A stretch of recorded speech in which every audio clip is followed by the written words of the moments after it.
Good morning. അപ്പോൾ എല്ലാവർക്കും സുഖമല്ലേ? അന്നേരം ഫുഡൊക്കെ കഴിച്ചില്ലേ? അപ്പോൾ നമുക്ക് മലയാളത്തിൽ നിന്ന് പുതിയൊരു ചാപ്റ്റർ പഠിക്കാം. അപ്പോൾ യൂണിറ്റിൻ്റെ പേരെന്താണ്? മാനവികതയുടെ മഹാഗാഥകൾ. അപ്പോൾ മാനവികതയുടെ മഹാഗാഥകൾ എന്ന യൂണിറ്റാണ് നമ്മളിന്ന് പഠിക്കാൻ പോകുന്നത്. അതിൽ നിങ്ങൾ ആ യൂണിറ്റിൻ്റെ തുടക്കത്തിൽ പ്രവേശകത്തിൽ ഒരു ചിത്രം കൊടുത്തിട്ടുണ്ട്. നിങ്ങൾ ടെക്സ്റ്റ് ബുക്കിൽ നോക്കിയാൽ കാണാം. ആ ചിത്രത്തിനകത്ത് എന്താണ് കാണിക്കുന്നതെന്ന് അറിയാമോ? ടീച്ചർ ചെയ്തിരിക്കുന്ന ഈ സ്ലൈഡിൽ നോക്കൂ. ഈ ചിത്രം ആർക്കെങ്കിലും അറിയാവോ? ഇവിടെ കാണിക്കാം. ഈ ചിത്രം ആർക്കെങ്കിലും അറിയാവോ? പാവയാണല്ലേ. എന്ത് പാവയാണ്? അതറിയില്ല. അപ്പോൾ ഈ പാവയ്ക്ക് ഒരു പേരുണ്ട്. ഈ പാവയുടെ പേരാണ് ചേക്കുട്ടി. എന്താണ്? ചേക്കുട്ടി. ഇത് എങ്ങനെ ഈ ചേക്കുട്ടി എന്ന് പറയുന്ന പാവ രൂപം കൊണ്ടു, അതിനുണ്ടായ കാരണങ്ങൾ എന്തെല്ലാം, ഇതാണ് നമ്മളിന്ന് പഠിക്കാൻ പോകുന്നത്. അപ്പോൾ 2018 പ്രളയം ഉണ്ടായത് എല്ലാവർക്കും അറിയാം അല്ലേ? ആരെങ്കിലും കണ്ടിട്ടുണ്ടോ? ആ സമയത്തൊക്കെ നിങ്ങളുണ്ടായിരുന്നല്ലോ. അപ്പോൾ ആ 2018 പ്രളയം, ആ പ്രളയം നടന്ന സമയത്ത് ഒരുപാട് കേരളം എന്താണ്, ഒരുപാട് പ്രതിസന്ധികൾ ഇങ്ങനെ കടന്ന് വന്നതാണ് അല്ലേ? ഒരുപാട് പേര് മരിച്ചു, ഒരുപാട് വീടുകളൊക്കെ നശിച്ചിട്ടുണ്ട്, ഇതുപോലെ ഒരുപാട് വ്യവസായങ്ങളൊക്കെ നശിച്ചിട്ടുണ്ട്. അങ്ങനെ നശിച്ചു പോയ ഒരു വ്യവസായമാണ് ഒരു കൈത്തറി യൂണിറ്റ്.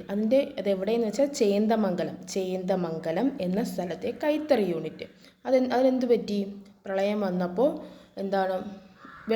ഒരുപാട് ചെളിവെള്ളമൊക്കെ ഇങ്ങനെ കൂടി ലാസ്റ്റ് അവിടെ ഉണ്ടായിരുന്ന തുണികളെല്ലാം എന്ത് പറ്റി?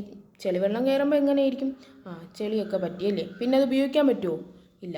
അങ്ങനെ ഉപയോഗിക്കാൻ പറ്റാതെ എന്ത് ചെയ്തു? അവിടുത്തെ ആ തുണികളൊക്കെ നശിച്ചുപോയി. അങ്ങനെ അവരെന്ത് ചെയ്തെന്നറിയാമോ? അതേ നോക്കൂ, ചിത്രത്തിൽ നോക്കുക, കണ്ടോ? എല്ലാവരും ഉണ്ടാക്കിയ തുണികളെല്ലാം നശിച്ചു പോയി. എല്ലാവരും കൈത്തറി കണ്ടിട്ടുണ്ടല്ലേ അല്ലേ? അപ്പം ആ തുണികളെല്ലാം നശിച്ചു പോയി. അങ്ങനെ അവരെന്ത് ചെയ്തെന്നറിയാവോ? ആ തുണികൾ ഉപയോഗിച്ച് പാവകളുണ്ടാക്കി. എന്നിട്ട് അത് വിറ്റിട്ട് എന്ത് ചെയ്തു? പൈസ ഉണ്ടാക്കി. അത് ഉണ്ടാകാൻ കുറച്ച് കാരണങ്ങളുണ്ട്. അത് നമുക്ക് നോക്കാം. സ്ക്രീനിലേക്ക് എല്ലാവരും നോക്കാം കേട്ടോ. കേരളത്തിലെ മികച്ച കൈത്തറി സംഘങ്ങളുള്ള നാടാണ് ചേന്ദമംഗലം. ഓണവിപണി മുന്നിൽ കണ്ട ചേന്ദമംഗലത്തെ കൈത്തറി ഗ്രാമങ്ങളിലെ നെയ്ത്തുകാർ തയ്യാറാക്കി വെച്ചിരുന്ന ലക്ഷക്കണക്കിന് രൂപയുടെ വസ്ത്രങ്ങളാണ് ചെളിയും നിറഞ്ഞ് ഉപയോഗശൂന്യമായത്. അപ്പോൾ പ്രളയം, ആ 2018 പ്രളയം എപ്പോഴായിരുന്നു? ആ ഓണ സമയത്തായിരുന്നല്ലോ. അപ്പോൾ അവർ ഓണം വിപണി മുന്നിൽ കണ്ടുകൊണ്ട് ഒരുപാട് വസ്ത്രങ്ങൾ എന്ത് ചെയ്തു? നെയ്ത് വെച്ചിരുന്നു. പക്ഷേ എന്ത് പറ്റി? 2018 പ്രളയം വന്നപ്പോൾ ആ തുണികളെല്ലാം എന്ത് ചെയ്തു? ചെളിയും ചേറും ഒക്കെ ഉപയോഗശൂന്യമായിപ്പോയി. കഴുകിയെടുത്താൽ പോലും ഉപയോഗശൂന്യമായ അവയെ മറ്റെന്തെങ്കിലും രീതിയിൽ ഉപയോഗപ്പെടുത്താമോ എന്ന ആലോചനയാണ് ചേക്കുട്ടിപ്പാവയുടെ പിറവിക്ക് പിന്നിൽ. അപ്പോൾ ആ ചെളിയായി കിടന്ന് ഇനി അത് ഉപയോഗിക്കാൻ പറ്റില്ല. എന്തായാലും അത് വസ്ത്രം ഉപയോഗിക്കാൻ പറ്റത്തില്ല. വേറെ എന്തിനെങ്കിലും ആവശ്യത്തിന് ഉപയോഗിക്കാൻ പറ്റുമോ എന്നവരെന്ത് ചെയ്തു? ചിന്തിക്കാൻ തുടങ്ങി. ചേക്കുട്ടിപ്പാവയുടെ പിറവിക്ക് പിന്നിൽ അതാണ് കാരണം. സാമൂഹിക പ്രവർത്തകയും ഫാഷൻ ഡിസൈനറുമായ ലക്ഷ്മി മേനോനും സുഹൃത്ത് ഗോപിനാഥുമാണ് ചേക്കുട്ടിയെ ആവിഷ്കരിച്ചിരിക്കുന്നത്. അപ്പോൾ ആരാണ് കൊണ്ടുവന്നത്? അപ്പോൾ ആരുടെ മനസ്സിലാണ് ഇത് ഉദിച്ചത്? ഫാഷൻ ഡിസൈനറും സാമൂഹിക പ്രവർത്തകയുമായ ലക്ഷ്മി മേനോനും സുഹൃത്ത് ഗോപിനാഥുമാണ് ചേക്കുട്ടിയെക്കുറിച്ച് ആലോചിച്ചെടുത്തത്. നശിച്ചുപോയ വസ്ത്രങ്ങൾ ക്ലോറിനേറ്റ് ചെയ്ത് വൃത്തിയാക്കി നല്ല പാവക്കുട്ടികളെ ഉണ്ടാക്കി. അല്ലാതെ അത് ക്ലോറിനേറ്റ് എന്ത് ചെയ്തു? ആ നശിച്ചു പോയത് ക്ലോറിനേറ്റ് ചെയ്താലും അതിൽ എന്തുണ്ട്? ചെളിയും ചേറും ഒക്കെയുണ്ട്. പക്ഷേ എങ്കിലും ഇപ്പോൾ ആ ഒരു പാവ വാങ്ങാൻ ഒരുപാട് പേര് തയ്യാറായിട്ടുണ്ടല്ലേ. അപ്പം അത് തയ്യാറായിട്ടുണ്ടെങ്കിലും അതിനകത്തും ചേറും ചെളിയൊക്കെ ഉണ്ട്.